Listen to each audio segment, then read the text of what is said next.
Oasis in the desert. What's it all about? So what it's all about is that I have a bit of a challenge. I've been teaching yoga for a long time now and working with yoga teachings for about 20 years.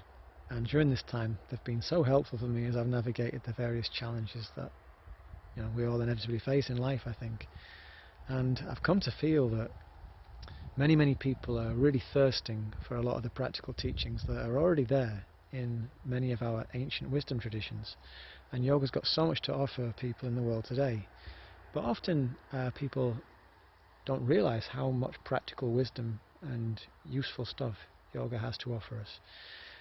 And years back, when I used to teach full-time in a yoga studio in Bangkok, Yoga Element Studio, I used to do these focus classes, which was basically like an in-house workshop every Saturday and Sunday, and it allowed me to explore a lot of different workshop material. And I never got to actually do this theme, but I already had the idea to perhaps do a series working with yoga teachings that are kind of encoded in pop songs. And there's so many examples of this. And then more recently I realized that one of the favorite bands of my youth, Oasis, that a lot of their song titles are great platforms to start talking about yoga teachings, because a lot of them actually encode yoga teachings. Like, for example, first thing Krishna says to Arjuna in the Bhagavad Gītā is, stop crying your heart out. And first teaching in the Bhagavad Gītā, the first imperative verb is look. In the Aditya Hridayam it's listen. So I always have a song called Listen Up.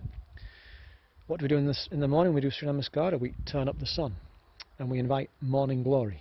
So there's lots and lots of ways we can use these platforms, and this will be the world premiere of this satsang theme.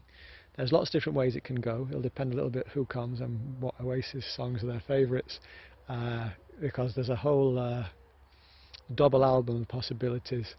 But there'll be a very practical set list, I think, which will allow us to explore a lot of super down-to-earth, whole life practical teachings of yoga, but using this perhaps unusual platform. Be a lot of fun, and one of the kind of special features of this theme is that if someone's completely new to yoga, then the idea that these platforms can allow us to get into the practical teachings very directly. So I'd be really happy to see a nice big crowd, including lots of people who are maybe new to yoga as well as seasoned practitioners, at the fantastic setting of MCY in Glasgow. So I hope to see you then.